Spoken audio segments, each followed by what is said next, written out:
Bonjour à vous tous, soyez tous les bienvenus à notre série d'études bibliques sur la théologie de l'apôtre Paul. Et dans cette étude biblique, nous allons continuer à étudier la troisième série des mots les plus importants que Paul utilise. Il s'agit bien de la psyché ou âme en français et pneuma ou esprit en français. Voilà, psyché et pneuma. Et on traduit psyché en général par âme et pneuma par esprit dans la langue française. Et Paul utilise très très peu ces deux éléments, mais pourtant, ils sont très importants pour la compréhension de la relation entre l'homme et Dieu dans les écrits de l'apôtre Paul. On peut dire que ces deux termes correspondent aux deux termes en hébreu, nefesh et ruach, dans l'Ancien Testament. Et là, je vous ai mis là. Nefesh, on peut traduire en grec par psyché, c'est âme, et ruach, ou pneuma en grec, par esprit. Voilà un peu la correspondance entre ces termes en grec et les termes en hébreu. Pourquoi c'est important? Parce que l'apôtre Paul, bien qu'il écrit en grec pour une église romaine, et le grec était la langue la plus importante à cette époque-là, la langue universelle, mais l'apôtre Paul, il faut bien se souvenir qu'il garde son arrière-plan hébreu. Donc, l'apôtre Paul est bien hébreu en écrivant à une société hellénisée ou de culture grecque. Donc, c'est pour ça que c'est toujours important de faire cette correspondance. Et l'apôtre Paul, il se base entièrement dans l'Ancien Testament pour écrire ses lettres pour les églises dans la culture grecque. Voilà la correspondance, la raison pour laquelle nous faisons toujours les correspondances. Donc, psyché n'apparaît que 13 fois dans les lettres de Paul, dont 4 dans la lettre aux Romains. Par contre, son correspondant hébreu, nefesh, dans l'Ancien Testament, apparaît 756 fois. Encore une fois, nous voyons la différence entre la conception hébraïque et grecque de concevoir l'être humain dans son intégralité. En grec, psyché est le noyau essentiel de l'homme qui peut être séparé du corps. Rappelons-nous qu'en hébreu, et même la façon de concevoir l'être humain dans la pensée hébraïque et même dans le langage hébreu, l'homme ne peut pas être divisé. L'homme est l'intégralité. Il est formé, bien sûr, d'une partie immatérielle et une partie matérielle, mais nous ne pouvons pas, dans la pensée hébraïque, dans le langage hébreu, partager l'homme, diviser l'homme. Par contre, dans la culture grecque, l'âme ou la psyché peut être séparée du soma ou de la sarx. C'est bien la chair ou le corps. Donc, dans la conception grecque, l'homme peut être divisé, l'homme peut être partagé en divers morceaux. Donc, le corps, dans la pensée grecque, le corps est corrompu, mais pas la psyché. Si le corps, le soma, la chair, notamment la chair dans ce cas, le sarx, peut être corrompu, la psyché reste intégrale, reste intouchable. Et voilà la conception de l'immortalité de l'âme dans la philosophie grecque, dans la culture grecque. C'est une sorte d'existence continue de la partie antérieure de l'être humain après la mort du corps. Par contre, le nefesh en hébreu veut dire la personne entière, comme on vient de dire, et le nefesh vivant, comme dans l'Ancien Testament, notamment dans le livre de la Genèse, ce nefesh vivant, après le souffle de Dieu dans le corps, l'homme est devenu un nefesh vivant, et donc ça ne peut pas être séparé. D'ailleurs, nefesh peut être utilisé même si la personne est morte récemment.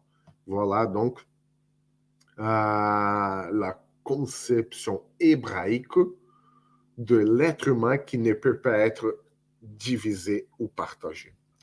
L'utilisation des Paul du terme psyché montre son côté hébreu. Il garde son arrière-plan hébreu. Cela veut dire qu'il utilise ce mot pour faire référence à la personne entière. Donc, il utilise un terme en grec, psyché, pour faire référence à la personne entière. Voilà, Paul, il fait une correspondance directe parce que dans la culture grecque, la psyché peut être divisée, peut exister à part du corps. Et donc, Paul se sert de son arrière-plan hébraïque pour faire cette correspondance directe de psyché, et Paul utilise psyché pour faire référence à la personne entière, l'intégralité de l'être humain. Voilà un sens concret pour la psyché, alors que si on voit la culture grecque, la psyché, c'est la partie immatérielle, la partie non concrète de l'homme. Voilà que Paul utilise psyché en tant que l'intégralité de l'être humain. Et là, nous pouvons regarder ça dans l'Épître aux Romains, chapitre 2, et le verset 9. La détresse et l'angoisse atteindront tout être humain qui fait le mal, le juif d'abord, mais aussi le non-juif. Bon, là, il aurait fallu qu'on voit le texte en grec, mais là, c'est bien le cas de la psyché et l'intégralité de l'homme. De même, nous pouvons voir ça en 1 Corinthiens, chapitre 15, et le verset 45.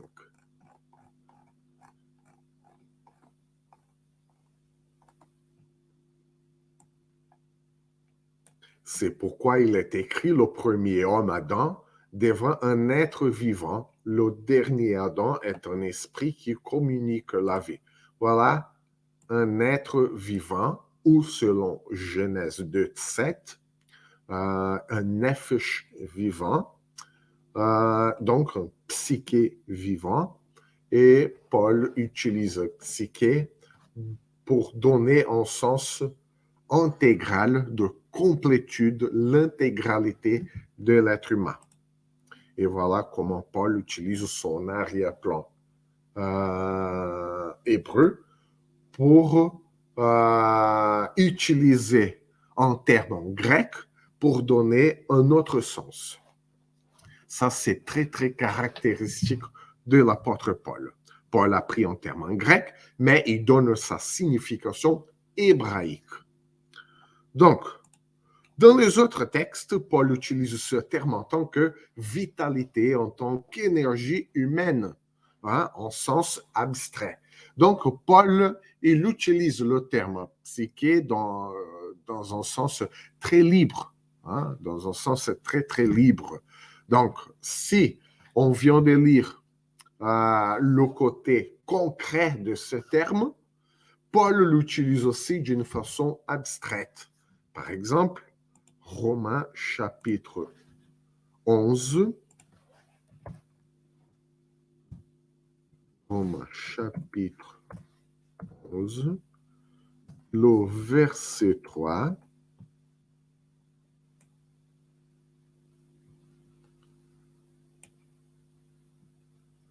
Seigneur, ils ont tué tes prophètes, ils ont démoli tes autels, moi seul je suis resté, et ils cherchent à m'enlever la vie.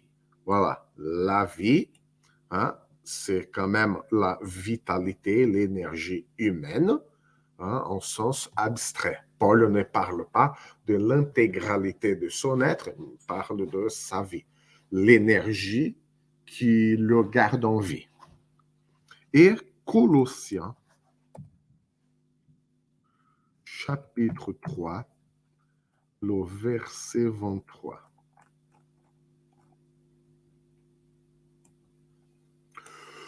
Tout ce que vous faites, faites-le de tout votre cœur, comme pour le Seigneur et non pour des hommes. Faites-le de tout votre cœur, de toute votre énergie, de toute votre vitalité. Hein? Encore une fois, Paul donne une signification abstraite.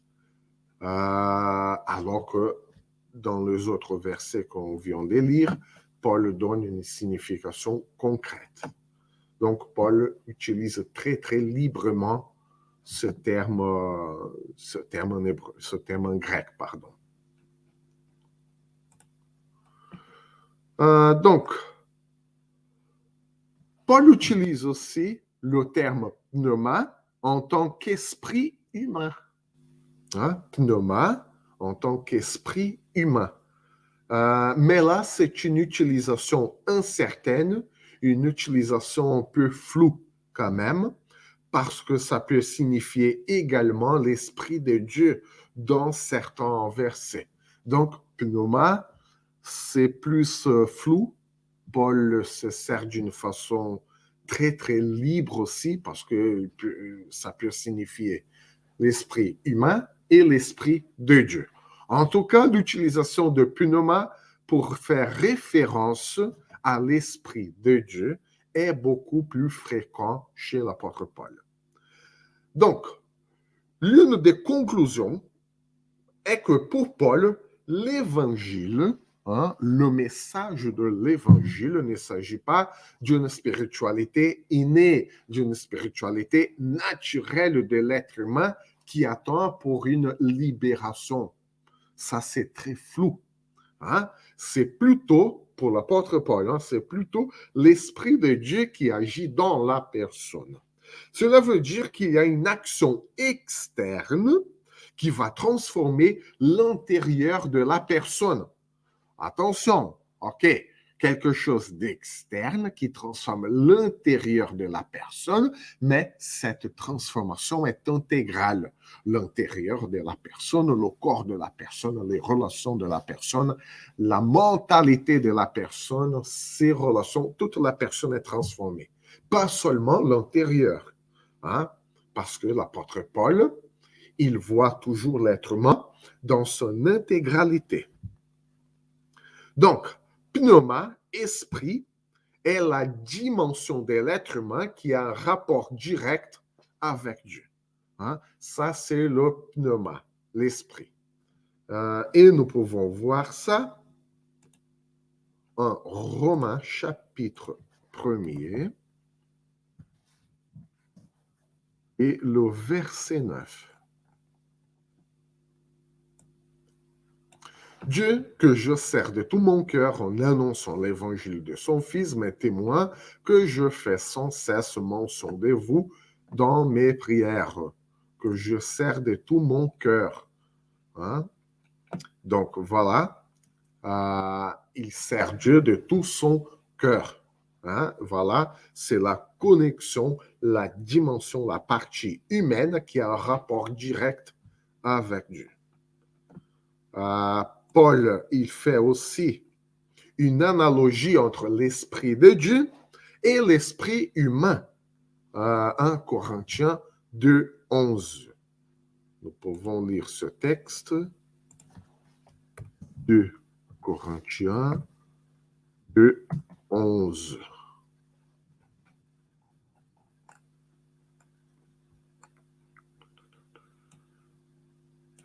Afin de ne pas laisser à Satan l'avantage sur nous, car nous n'ignorons pas ses intentions.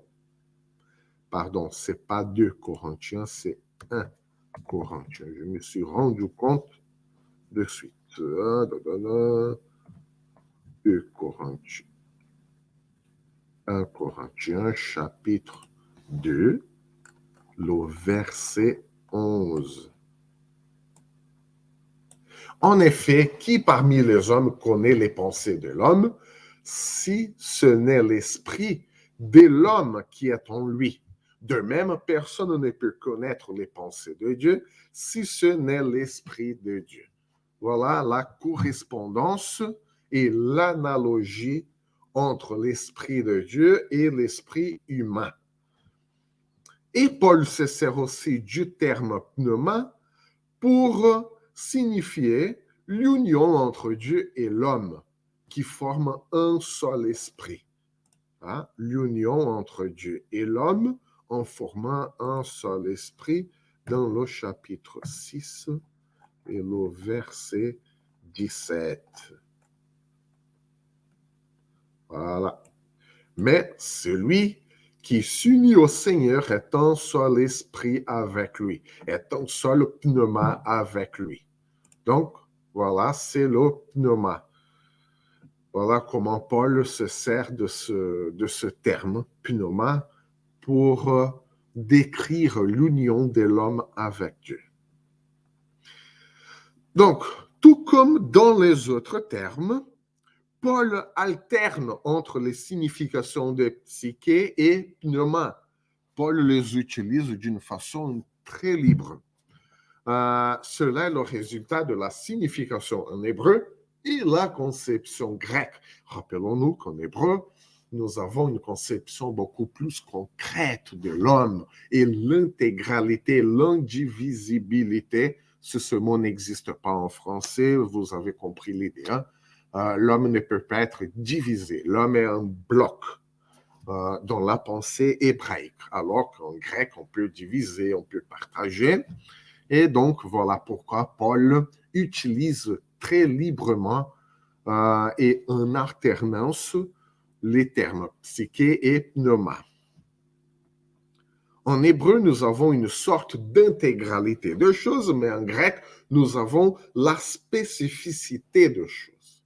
Si dans la langue hébraïque, nous avons l'intégralité, le bloc, hein, en grec, nous avons la spécificité, le classement de chaque chose. Et les Grecs décomposaient les choses pour mieux comprendre le monde et les Hébreux voyaient l'ensemble des choses.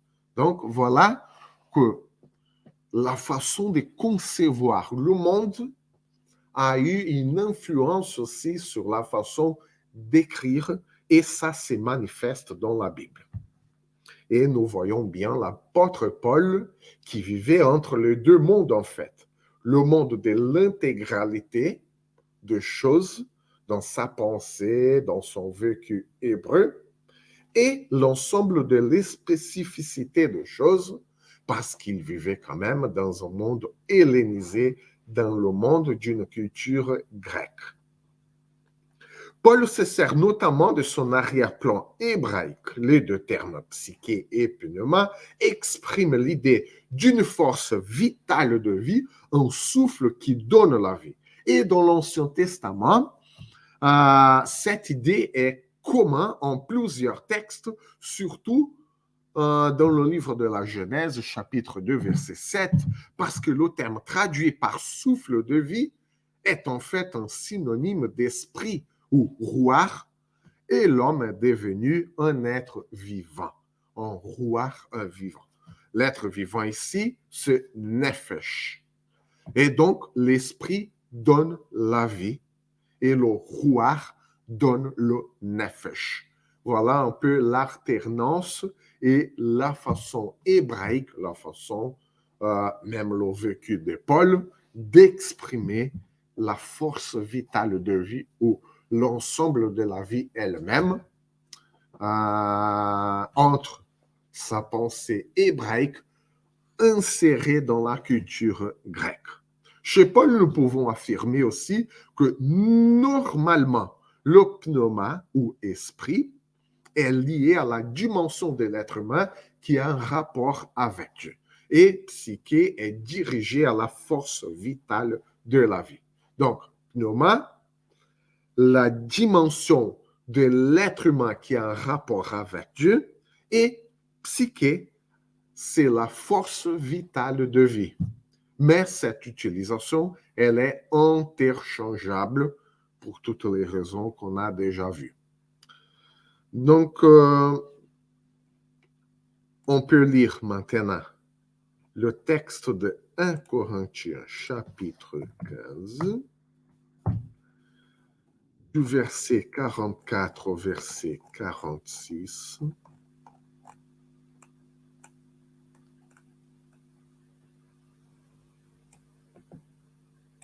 Voilà, lisons-le. Il est semé corps naturel, il ressuscite au corps spirituel.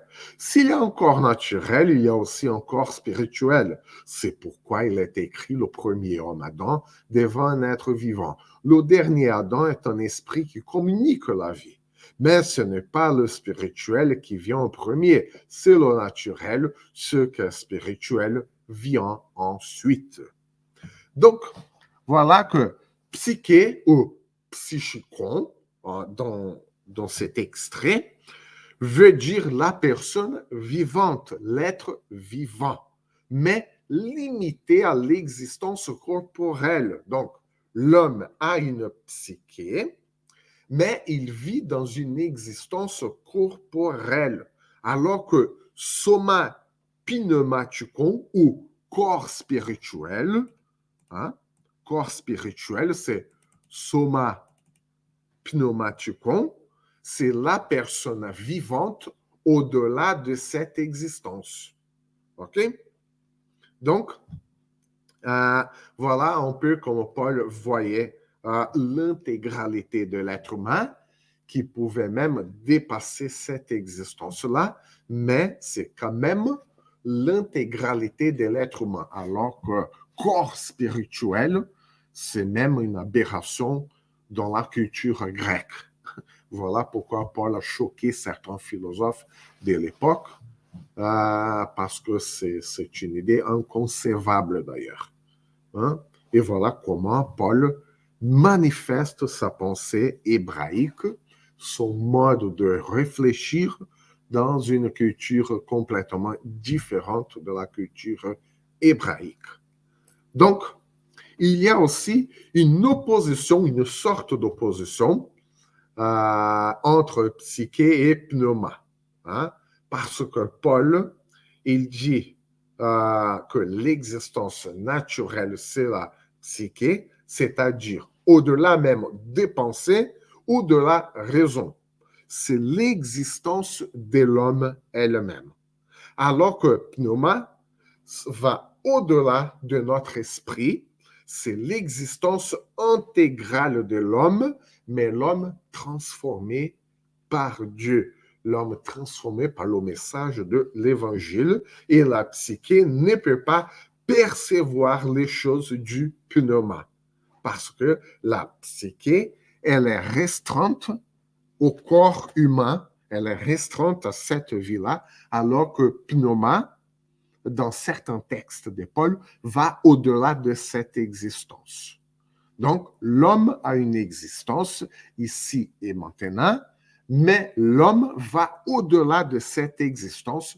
Et voilà comment Paul s'est servi des termes psyché et pneuma pour expliquer à une église dans la culture grecque comment l'homme touché par l'évangile, transformé par Dieu, vit son intégralité, même au-delà de cette existence. Donc, il a fallu que Paul utilise ce terme en grec pour expliquer aux frères et sœurs qui vivaient dans la culture grecque comment Dieu peut transformer la personne et la personne reste elle-même dans son intégralité, même au-delà de cette existence. Et pour les Grecs, non. Le corps, il mord pour de bon, et c'est l'âme qui est immortelle, alors que Paul il parle là bien d'un corps spirituel, l'intégralité de l'être humain au-delà même de cette existence. Hein?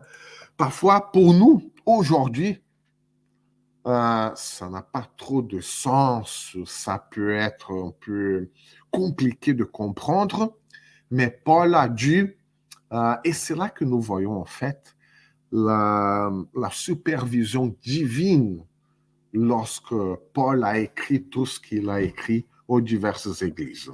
Hein? Parce que Paul se sert d'un instrument humain, le langage, pour exprimer quelque chose que Dieu fait dans la vie de l'homme qui se livre à lui, qui s'abandonne entre ses mains, qui va au-delà même de cette existence et qui l'homme peut garder l'intégralité de son être. Comment est-ce que Paul pourrait expliquer cette idée? Et voilà que la langue grecque, disposée de ces deux termes, psyché et pneuma, plus l'arrière-plan hébraïque de Paul, et voilà comment Paul explique aux Corinthiens comment l'homme continue de vivre même après la mort. Donc, voilà l'intelligence de Paul et la supervision divine de tout ce que Paul a pu écrire. Donc, ainsi, pour Paul, l'homme est bien plus qu'une âme. L'homme est l'homme, l'intégralité. C'est l'homme intégral avec toutes ses relations au-delà des choses psychiques ou mentales. Et c'est l'homme intégral qui est sauvé, qui est transformé par Dieu. Et cette transformation commence ici et maintenant dans cette vie et qui continue au-delà même de la mort, alors que pour les Grecs, la mort, c'était la fin du corps, mais l'âme pourrait exister, une entité floue comme ça, l'homme, mais Paul, il affirme que non, l'homme, l'être humain, il est intégral ici et maintenant, et après la mort, une fois transformé par Dieu, converti par le message de l'Évangile, après la mort, l'homme, l'être humain reste intégral avec tout son être, parce que Dieu, il est tellement puissant pour faire ça dans la vie de tous ceux qui croient en lui. Voilà donc comment Paul a utilisé psyché et pneuma pour exprimer cette puissance divine en nous. Donc, que le Seigneur vous bénisse, que le Seigneur vous garde. À la prochaine vidéo, à la prochaine étude biblique.